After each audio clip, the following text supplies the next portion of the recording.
అంటే ప్రత్యక్షంగాను పరోక్షంగాను మీరు మీ తరపు నుండి ప్రజలకు ఒక విధంగా మేలు చేస్తున్నట్లే ఇలాంటి పరిశ్రమల అభివృద్ధులు. అయితే మీకోసం మేము విన్నటువంటి ముఖ్యమైనటువంటి సమాచారం మేరకు ఏంటంటే 4 ట్రిలియన్ నెట్వర్త్ ఉన్నటువంటి ఎన్విడియాలో మీరు గ్లోబల్ సీఈఓగా కూడా పనిచేసినటువంటి, వైస్ ప్రెసిడెంట్గా పనిచేసినటువంటి అనుభవం ఉన్న గొప్ప వ్యక్తి మీరు. అలాంటి గొప్ప సంస్థలో పనిచేయడమే కాదు, మీకున్నటువంటి డెసిగ్నేషన్ కూడా వేరే.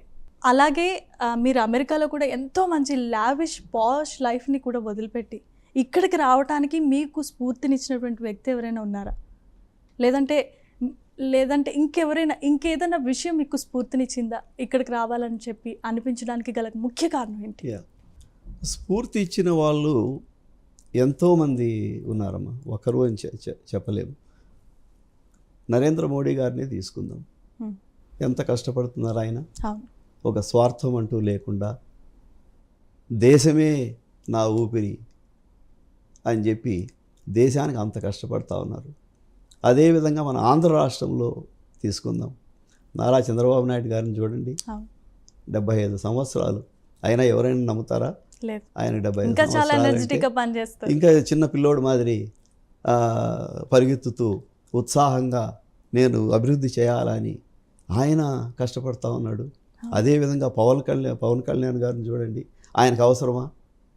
అవసరం లేదు కదా. హ్యాపీగా 1వ 2వ సినిమాలు చేసుకుంటే 100 కోట్లు ఆయన సంపాదించవచ్చు. అట్లాంటివి ఆయన అవన్నీ వదిలేసి ఇక్కడికి రావడం, బురదలో నడుచుకుంటూ పోవడం, కష్టపడడం, రేయింబగుళ్ళు రాత్రి పగలు అనేది లేకుండా ఆయన కష్టపడడం. అదేవిధంగా లోకేష్ గారు కానివ్వండి, అట్లాంటి వ్యక్తులను అంతా చూసి ఇదంతా వీళ్ళందరూ ఒక ఎగ్జాంపుల్స్. వాళ్ళు అంత కష్టపడి పనిచేస్తూ ఉంటే మనం కూడా మనకు ఎంత చేతనవుతుందో అంత వీలుగా చేయాలని ఒక ఇన్స్పిరేషన్ నాకు వాళ్ళందరూ కలిగించారు. కాబట్టి వీళ్ళందరూ ఒక ఎగ్జాంపుల్స్. సో వాళ్ళని చూసి కూడా కొంచెం ఇన్స్పైర్ అవ్వడం రావడం జరిగింది.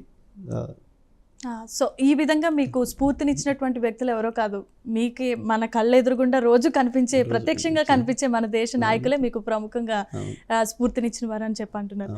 సో చాలామంది పుట్టిన ఊరిని వదిలేసి విదేశాలకు వెళ్ళిపోయి వారి కుటుంబంతో అక్కడ సెటిల్ అయిపోయి భారీగా సంపాదించి ఇప్పుడు మీరు ఒక పెద్ద ఈ కంపెనీకి గ్లోబల్ సీఈఓగా ఉన్న మీరు ఇంకా అనుకుంటే మంచి మంచి పొజిషన్స్కి వెళ్ళొచ్చు. కానీ అవన్నీ వదిలేసి మళ్ళీ తిరిగి వచ్చారు. చాలా రకాలైనటువంటి పనులు మీరు ఇప్పుడు పూనుకుంటున్నట్టుగా మాకు తెలుస్తోంది. కళ్ళకి కట్టినట్లుగా కూడా కొన్ని సాక్ష్యాధారాలు ఉన్నాయి. అంతటితో మీరు ఆగకుండా చాలా రకాలైనటువంటి ఒడిదుడుకులు కూడా మీకు ఎదురవుతూ ఉండేవి. కొన్నిసార్లు విసుగొచ్చిన సందర్భాలు, ఎందుకు వచ్చింది నాకు ఈ తలకాయ పోట్లు, మళ్ళీ వెనక్కి వెళ్ళిపోతే సరిపోదా అని చెప్పి ఎప్పుడైనా ఆలోచన వచ్చిందా మీకు? తప్పకుండా వచ్చిందమ్మా. ఇప్పుడు దాదాపు ఒక 20 years బ్యాక్ నేను ఇక్కడికి వచ్చాను.